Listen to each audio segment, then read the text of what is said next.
राजा जनक ने अपने तीनों प्रश्नों को क्रमवाई से उन विद्वानों के समक्ष रखा। पहला कहा, एक होती है सत्संग। कहते हैं कि सत्संग क्या होती है, नंबर एक। नंबर दूसरा जो होती है साध संगत, दूसरी साध संगत होती है। कह रहे साध संगत क्या होती है। नंबर तीसरी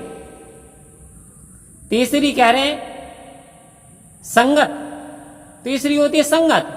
कह रहे संगत क्या होती है, इनमें अंतर क्या है। ये तीन प्रश्न है, इन तीन प्रश्नों में अंतर क्या है, ये एक दूसरे से कैसे डिफरेंस है। यदि जो भी व्याख्या कर पाया तो वो उसे काफी सम्मानित करा जाएगा। अब बारी बारी से सभी के समक्ष ये प्रश्न लिख करके दिए गए सभी विद्वानों के। लेकिन ये क्या, राजा को उस समय बहुत आश्चर्य हुआ देख करके विद्वानों की दयनीय स्थिति कि जैसे ही राजा के विद्वानों के हाथ में प्रश्न लिख करके दिए गए, अधिकतर विद्वानों ने नीचे को मुड़ी डाल ली, चेहरे पर निराशा दिखाई देने लगी और उदास से चेहरे हो गए। अभी तक जो तेज तर्रार था, अभी तक जो एक्टिविटी दिखाई दे रही थी, अभी जो शोर दिखाई दे रहा था, वो शांत होने लगा। जैसे जैसे राजा ने पर्चे का वितरण कराया, विद्वानों के हाथ में पर्चे चले गए, वैसे वैसे विद्वानों के चेहरे उतरते चले गए। और जैसे कि राजा ने कहा था अगर किसी से प्रसन्न ना आए तो निर्दयी राजा होता तो जेल खाने में डलवा देता, लेकिन मेरी ऐसी अभिलाषा नहीं है। वो चुपचाप अपने स्थान से उठ करके और बाहर चला जाए, हमारे हाथ से उसे कोई दंड का प्रावधान नहीं है। ऐसा राजा जनक ने पहले ही उस पर्चे में लिखवा दिया गया। लेकिन आश्चर्य तो जब हुआ जब एक एक करके सीटें खाली होने लगी, सभी के सभी विद्वान एक एक करके जाने लगे। राजा के मन में भी एक प्रश्न उठा, क्या मैंने ये प्रश्न गलत तो नहीं पूछ लिए, क्या इन प्रश्नों को सवाल जवाब देने वाला कोई नहीं है। और संत महात्मा स्वाभाविक भी था।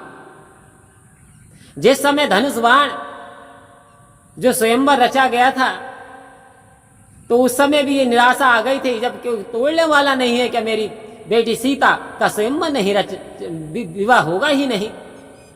ऐसा ही कुछ शंका यहां भी आज राजा जनक के मन में आ गई। लेकिन अचानक क्या हुआ, देखते क्या है, एक संत महात्मा जिनके वस्त्र कोई नए नहीं थे, लेकिन जो तेज चेहरे पे प्रकट था, उनके आंखों से तेज, उनके चेहरे पे तेज और निर्भय आनंद स्वरूप महात्मा मन मौजी से आ रहे थे। आन करके उन्होंने स्थान ग्रहण किया, उन्होंने भी पर्चा दे दिया गया। तो उन्होंने कहा, हे राजन, नंबर एक सत्संग। सत्संग का अर्थ होता है जो व्यक्ति सत्य का संग कर ले, यानी सत्य को साथ कर ले, जो असत्य का साथ छोड़ दे, जो सत्य की जानकारी कर ले, जो सत्य पे चले, उसे सत्संग कहते हैं। खाली सत्संग सुनने मात्र से नहीं होता, सत्संग को धारण करना होता है, सत्संग को अमल में लाना होता है, सत्य को अपनाना होता है और असत्य को छोड़ना होता है। तो सत्संग वो होता है जो कि सत्य परमात्मा है।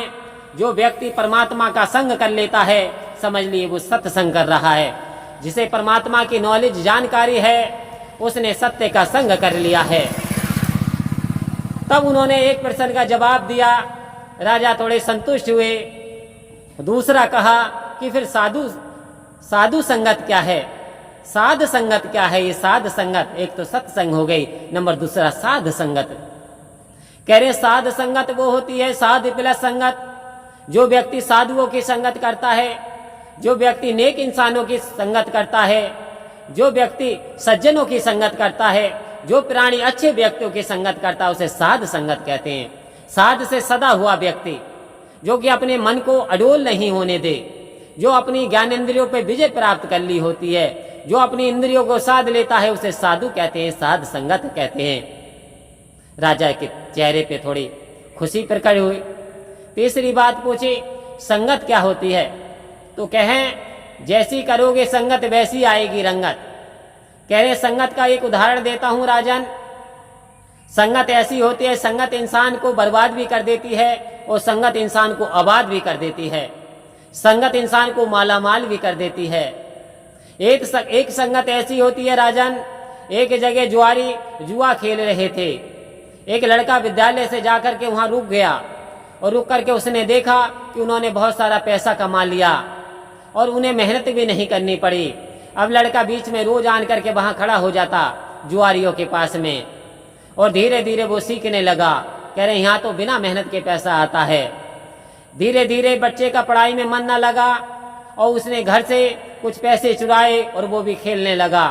धीरे धीरे वो आदी हो गया और वो उधर अनपढ़ रह गया, इधर उसका पूरा जीवन नष्ट हो गया, क्योंकि एक दिन तो वो हार जाता था, दूसरे दिन वो जीत जाता था। इसी प्रकार से उसे लोग बुरी दृष्टि से देखने लगे, वो पूरा जुआरी हो गया क्योंकि उसने जुआरियों की संगत कर ली। हे राजन, एक व्यक्ति यदि महात्मा की संगत कर लेता है, सज्जनों की संगत कर लेता है, यानी विद्वान की संगत कर लेता है, तो वास्तव में वो विद्वान हो जाता है। जैसे एक बूंद होती है वर्षा की, यदि वो गंगा में गिर जाती है तो वो गंगा जल बन जाती है। यदि एक बूंद यदि नाली में गिर जाती है तो गंदा नाला बन जाती है। तो ये संगत होती है, जैसी इंसान संगत करता वैसी रंगत आ जाती है। राजा खुश हुए और राजा ने धन्यवाद दिया, बहुत सारा धन सम्मान दे करके विदा कर दिया।